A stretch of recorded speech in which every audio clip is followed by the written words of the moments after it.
la crime de la France coloniale en Algérie, les mises au point de Tebboune.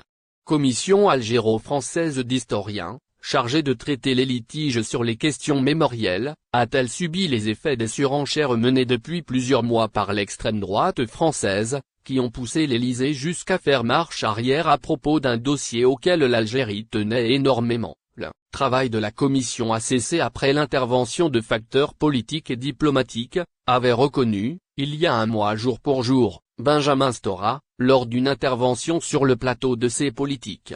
La manière avec laquelle les médias français ont occulté les passages du discours à travers lesquels Abdelmadjid Tebboune a évoqué le génocide dont a été victime le peuple algérien durant la colonisation, tout en se focalisant sur le cas de Boualem Sansal, confirme les propos de l'historien.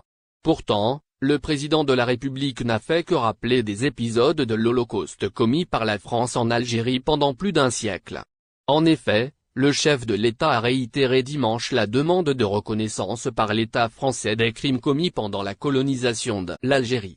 Je ne vous demande pas de vous excuser pour ce qu'ont fait vos ancêtres, mais au moins, reconnaissez, a-t-il déclaré, à l'adresse des dirigeants actuels de la France. L'Algérie n'attend pas des compensations financières de la France, mais une reconnaissance morale pour ce qui s'est passé, a notamment soutenu Tebboune, qui n'a fait que rappeler des atrocités consignées dans les livres d'histoire. Ils ont gazé les Algériens, Bugeaud est un génocidaire, que cela plaise ou pas. Ils ont enfumé des grottes.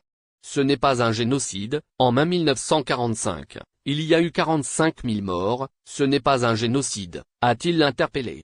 À Skikda, dans les journées qui ont suivi le 20 août 1955, un parachutiste du 18e MRPC raconte, nous ouvrons le feu dans la masse, au jugé. Puis comme plus on va, plus on découvre des morts, les commandants de compagnie finissent par nous donner l'ordre d'abattre tous les Arabes qu'on rencontre vers 19 h, on se retrouve avec plusieurs centaines de prisonniers à 6 h, le lendemain matin, tous les fusils mitrailleurs et les mitrailleuses du régiment sont alignés devant la masse des prisonniers, qui commencent aussitôt à hurler. Mais on ouvre le feu, 10 minutes après, c'est pratiquement fini. Il y en a tant qu'il faut les enterrer au bulldozer.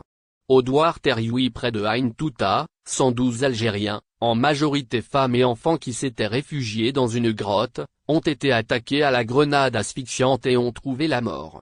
Dans un bidonville de Constantine, un capitaine français avisant un bébé qui pleurait dans les bras de sa mère, lui, donna le canon de son pistolet à tété, puis lorsque le bébé se fut calmé, le coup partit dans sa bouche, abattant la mère et son petit, rapporte Abdelhamid Benzine, d'après un récit communiqué par Henri Maillot.